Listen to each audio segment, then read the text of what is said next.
हिमालय के पश्चिमी हिस्से में स्थित है पहाड़ी प्रदेश हिमाचल, जो पिछले कुछ सालों से हर साल प्राकृतिक आपदा का शिकार बनता है।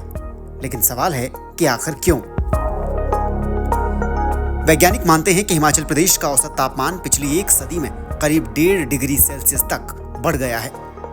हिमालय पर्वत श्रृंखला भौगोलिक रूप से अस्थिर और भूकंप के लिए संवेदनशील है, जिसकी वजह से यहाँ भूस्खलन की आशंका बढ़ जाती है।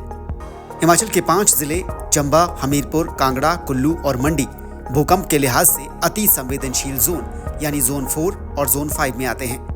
मतलब यहाँ की मिट्टी और यहाँ के पहाड़ कमजोर हैं और इसी वजह से यहाँ की मिट्टी आसानी से धंस जाती है। हिमाचल की औसतन आधी से ज्यादा जमीन की मिट्टी सॉइल इरोजन यानी भूमि कटाव के दायरे में आती है, जिससे यहाँ पहाड़ों के धंसने का खतरा और ज्यादा बढ़ जाता है।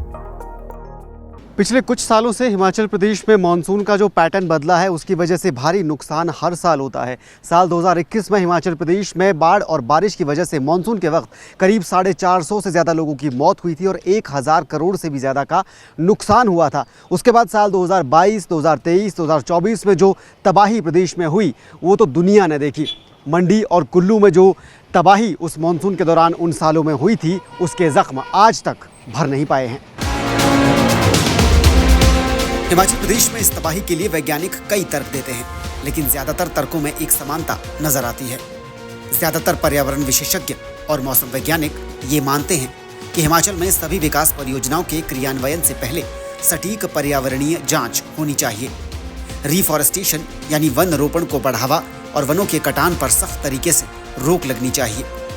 किसी भी विकासात्मक निर्माण कार्य के लिए पर्यावरण अनुकूल तकनीकों का इस्तेमाल होना चाहिए। इको टूरिज्म को बढ़ावा देने के लिए पर्यटन को पर्यावरण के अनुकूल बनाने के प्रयास किए जाने चाहिए और आपदा प्रबंधन योजनाओं को और ज्यादा मजबूत बनाने और जन भागीदारी पर जोर दिया जाना चाहिए। डेवलपमेंट नहीं रोक सकते हैं, ठीक है।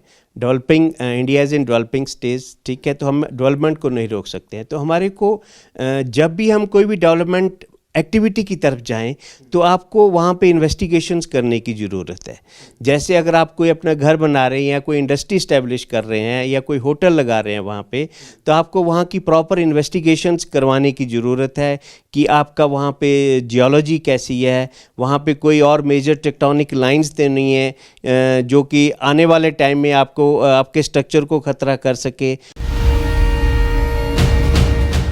हिमाचल में 150 से ज्यादा छोटे बड़े हाइड्रो पावर प्रोजेक्ट्स हैं। ज्यादातर जिलों में 4 लेन बड़े बिजली प्रोजेक्ट्स, बहुमंजिला इमारतें और पर्यटन के लिए वन भूमि हस्तांतरण जैसी प्रक्रियाएं चल रही हैं।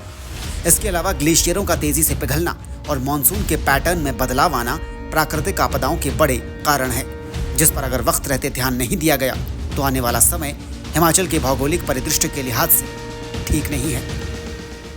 हिमाचल में मानसून हर साल आफत बनकर बरसता है, जो प्रदेश को कभी ना भूलने वाले जख्म देकर जाता है।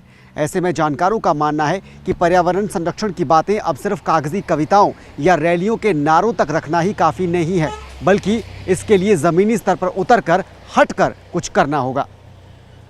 शिमला से कैमरा पर्सन ऋषिपाल के साथ धर्म प्रकाश, DD न्यूज़।